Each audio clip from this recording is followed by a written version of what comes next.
پیارے دوستو، آخر میں یہ بتانا ضروری ہے کہ اس قابل حکیم نے ملکہ کا علاج کس طرح کیا، کیونکہ ریت کے فرش پر رنگے پاؤں چلنا تو اس خطرناک پھوڑے کا علاج نہیں ہو سکتا تھا، جبکہ اس کا علاج مغلیہ سلطنت کے نامی گرامی طبیب اور جرابی نہ کر سکے۔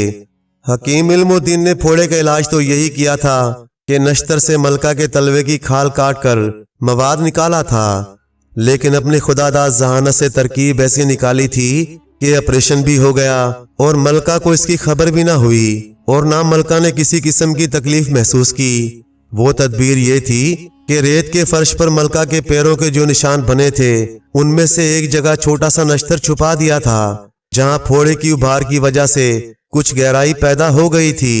ملکہ ان نشانوں پر پاؤں رکھتی ہوئی دوبارہ صحن کے دوسرے کنارے تک گئی تو نشتر پھوڑے میں چپ گیا اور اس کا زہریلا مواد خارج ہونے سے درد ختم ہو گیا، جس کی وجہ سے وہ سخت بے چین تھی۔ جب ملکہ نے ریت کے فرش پر ایک چکر کاٹا تو حکیم صاحب نے اس پیر کے پھوڑے والا نشان مٹی میں دیکھ لیا اور اس میں جا کر ایک نشتر چھپا دیا۔ جب دوبارہ ملکہ صاحبہ وہاں سے گزری تو وہ نشتر ملکہ کے پاؤں میں چبھا اور اس کا سارا مواد خارج ہو گیا، جس کی وجہ سے وہ سخت بے چین تھی۔ پیارے دوستو، آپ کو اندازہ ہوگا کہ حکیم علم الدین نے بھی پھوڑے کا علاج تو وہی کیا جو شاہی طبیبوں اور جراحوں نے بتایا تھا، لیکن طریقہ ایسا اختیار کیا جو اللہ کی خاص مہربانی سے ہی اس کے ذہن میں آیا تھا۔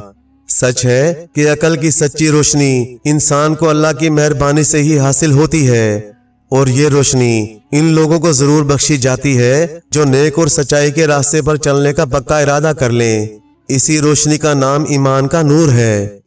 پیارے دوستو، صدیوں پہلے کی بات ہے کہ حجاز اور شام کے درمیان عرب کے اکثر حصے میں ایک قوم آباد تھی۔ یہ بہت طاقتور اور بڑے بڑے قد کے لوگ تھے۔ ان کے پاس مال و دولت کی کثرت تھی اور ان کی عمریں اتنی لمبی ہوتی تھیں کہ اگر وہ مٹی چونے وغیرہ کے استعمال سے اپنے مکانوں کی چھتیں دیواریں بناتے تو وہ ان کی عمر میں ہی بوسیدہ ہو جاتے تھے۔ وہ پہاڑوں کو تراش تراش کر ان کے اندر اپنے مکان بناتے تھے۔ وہ اپنا مال و دولت اور طاقت کی وجہ سے بہت متکبر ہو چکے تھے۔ انہوں نے قتل و غارت، لوٹ مار، لڑائی فساد اور بے انصافیوں سے زمین میں فساد برپا کر رکھا تھا، یہاں تک کہ وہ لوگ اللہ کو بھی بالکل ہی بھول چکے تھے۔ اللہ کے علاوہ بتوں اور پتھروں کو اپنا معبود بنا لیا تھا۔ لیکن ان میں ایک نوجوان ایسا تھا جو ان کے ان سب کاموں سے بہت بیزار تھا۔ وہ ان کو سب برے کاموں سے منع کرتا رہتا۔ نوجوان اور اس قوم کا ذکر اللہ رب العزت نے قرآن مجید میں فرمایا ہے۔ اس قوم کا نام قوم سمود اور نوجوان کا نام صالح علیہ السلام تھا۔ سمود صالح علیہ السلام کی 5ویں پشت میں دادا تھے، جس کی وجہ سے اس قوم کا نام قوم سمود تھا۔ تو پیارے دوستو، جب صالح علیہ السلام نے اپنی قوم سے کہا کہ اے میری قوم کے لوگوں، تم صرف اور صرف ایک اللہ کی عبادت کرو، کیونکہ اس کے علاوہ اور کوئی معبود نہیں۔ اسی نے سب کو زمین سے پیدا کیا اور تمہیں اس میں بسایا، پھر تم کیوں اس کو چھوڑ کر بتوں اور پتھروں سے حاجتیں مانگتے ہو؟ کیا تمہیں وہ وقت یاد نہیں جب اسی زمین میں اللہ نے قوم عاد پر ان کے ایسے ہی کاموں کی وجہ سے عذاب نازل کیا اور ان کو بالکل ہی ختم کر دیا اور تمہیں اس زمین کا جانشین مقرر کر دیا؟ اب تم اس کے میدانوں میں محلات تعمیر کرتے ہو، پہاڑوں میں خوشی سے تراش تراش کر اپنے گھر بناتے ہو، اس کے باغوں، سرسبز شاداب کھیتوں، پانی کے چلتے بہتے چشموں، کھجوروں کے لطیف اور نازک خوشوں سے لطف اندوز ہوتے ہو۔ دیکھو، یہ سب اللہ ہی کی نعمتیں ہیں اور وہ سب کا خالق و مالک اور عبادت کے لائق ہے۔